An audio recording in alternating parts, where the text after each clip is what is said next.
In ancient times, when God and evil were constantly at war, there lived a mighty Asura king filled with arrogance and pride. His name was Hiranyakashipu. The tale of this king and his saintly son Prahlad is one of the greatest stories of devotion, faith, and divine justice. Hiranyakashipu and his brother Hiranyaksha were born to sage Kashyapa and the demoness Diti. Hiranyaksha grew powerful and once dragged the earth into the cosmic ocean. But Lord Vishnu, in his Varaha avatar, the great boar, killed him and restored the earth. Blinded with rage at his brother's death, Hiranyakashipu swore revenge against Vishnu. He performed terrible penance to Lord Brahma, standing for years without food, without water. His austerity shook even the heavens. At last Brahma appeared and offered him a boon. Hiranyakashipu asked for near immortality. He could not be killed by men or beast, not inside, not outside, not by day, not by night, not by any weapon, nor by the elements of nature. Believing himself invincible, Hiranyakashipu declared, "I am the Lord of the universe." But destiny had other plans.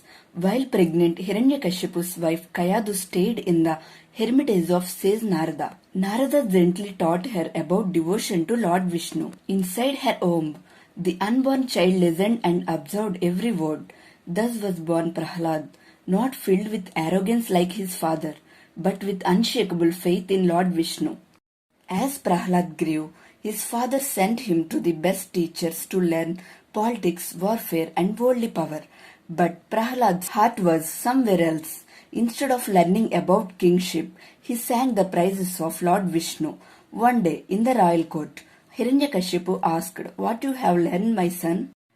Prahlad answered with innocence, "Father, the greatest truth is the Lord Vishnu is the protector of all. Surrender to him, for he is above everyone." Hiranyakashipu's face turned red with rage. "Vishnu, my enemy, how dare you?" From that moment, Prahlada was put through cruel punishments. Soldiers tried to pierce him with spears, but nothing touched him.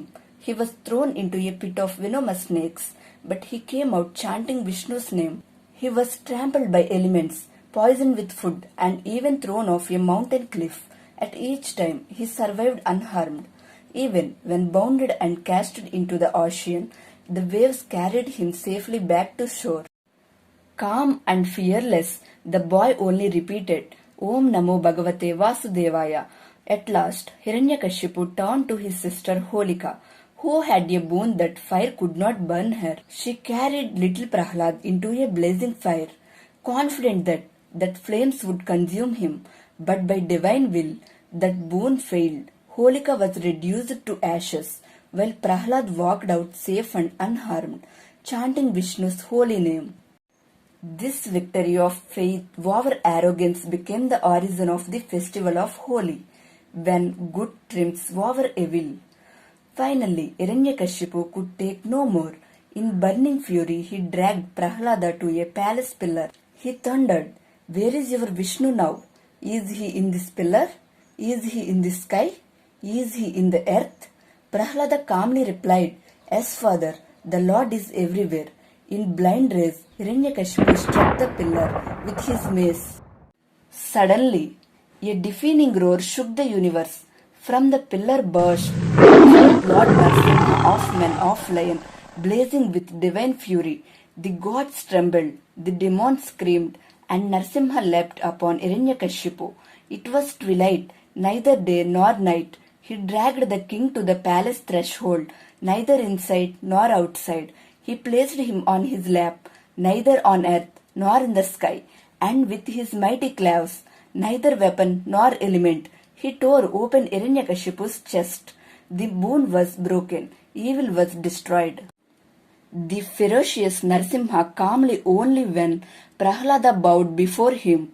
With tears in his eyes, the boy prayed, not for wealth, not for revenge, but for his father's soul to be forgiven. Moved by such purity, Lord Vishnu blessed Prahlad, making him one of the greatest devotees in history. And so, the story of Hiranyakashipu and Prahlada teaches us this eternal truth.